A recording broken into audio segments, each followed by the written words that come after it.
Athens, Greece. A road trip to see the monasteries. We did a Viator tour this day, and we were in a large tour bus with Wi-Fi. The first stop included gathering snacks and using the restrooms before finishing the 4-hour journey. I will warn anybody stopping at this cafe that it is very expensive to eat at. Everywhere we went, Megan always found the cat of Greece to pet. It's Megan's best friend.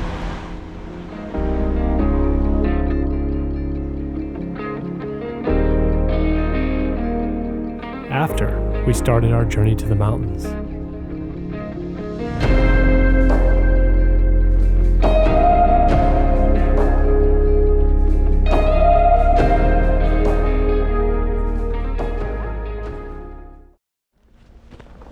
The first hanging monasteries or hermit cave was built in Agio Nevma, rock pillar or Badavos.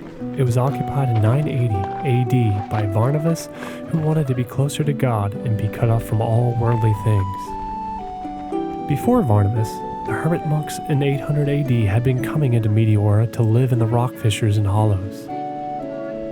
Some of the caves were as high as 1,800 feet above the plains.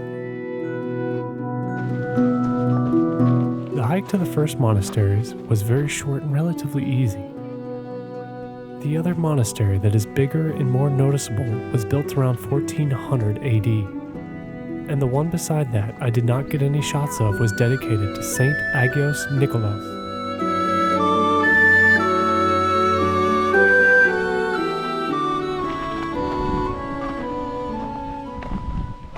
It was an amazing experience to be able to walk the footsteps of these hermits hundreds of years ago. Looking up at the first caves was mind-blowing because the original woodwork was still left in place to this day for the different platforms. This woodwork is over hundreds of years old.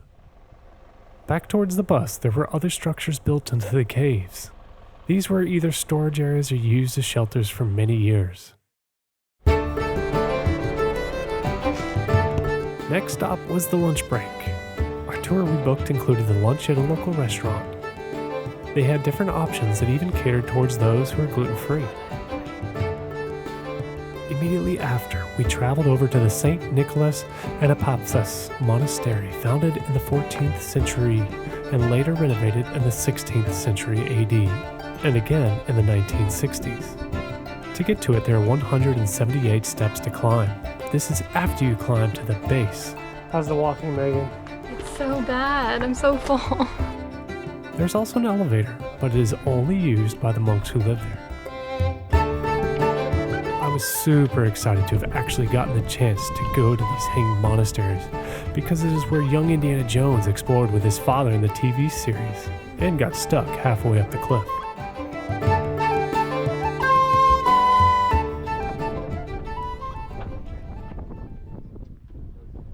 Going inside was incredible. I've never seen something so old and beautiful in all of my life.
Moving out of the monastery to the top, we came to the roof and bell tower. There was a water spigot up here, which was nicely crafted into the rock for the monks to get water.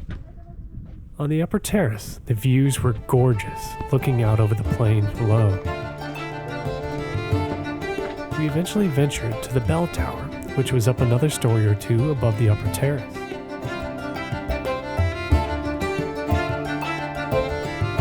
Up here, we could really see just how high up we were.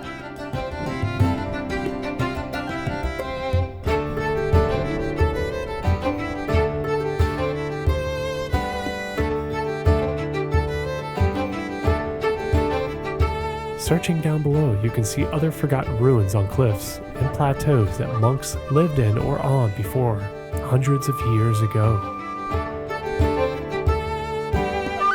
Before we knew it, we had to get back to the bus and quickly make our way down out of the monastery.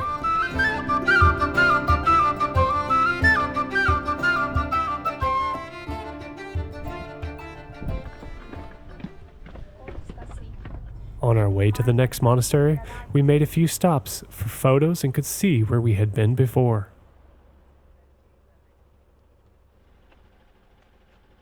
The holy monastery of Rusano. Here our guide led us down a stairway through a forest.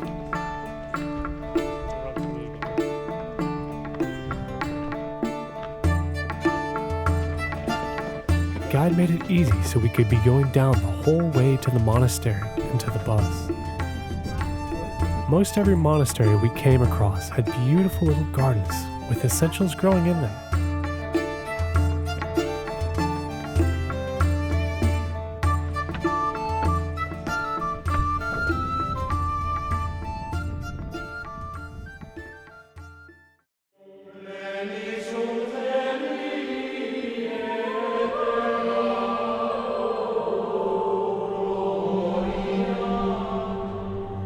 Once again, the views were gorgeous here, and we could not believe the beauty these monks and nuns lived in.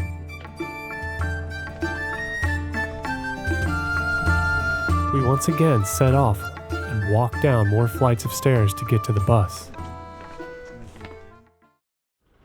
At the bottom of the hill, Megan came across another cat of Greece to pet.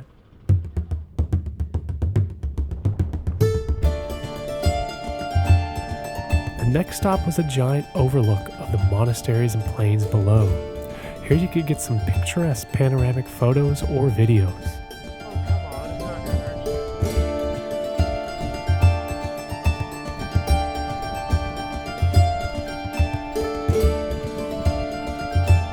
Witnessing the view in front of me was truly a blessing, and one that you can't give justice in video. I sat here for a while to soak it all in before heading back to the bus.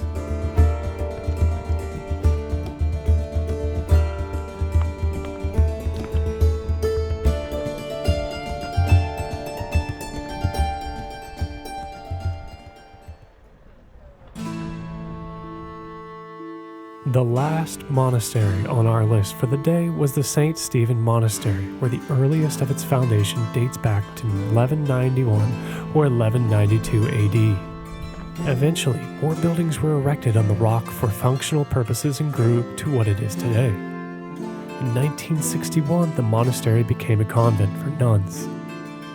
In the convent, there are 154 beautifully decorated manuscripts dating from the 11th century to the 19th century. The collection of books are rare and old as well, totaling 852, which were recorded by the nuns. The most important of the books are in the museum, and they are works of Aristotle printed in 1498, and the dictionaries of Suda and Variano Favorianus from 1411. Once again, there were beautiful gardens where herbs and flowers are grown.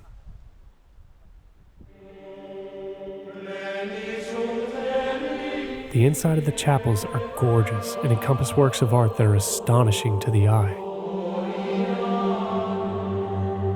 The carvings popped out as lifelike figurines all around you with enchanting paintings.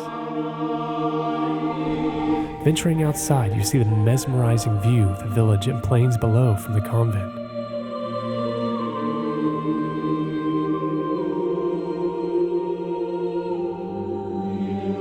Never have I seen such beauty and been so humbled in all of my travels.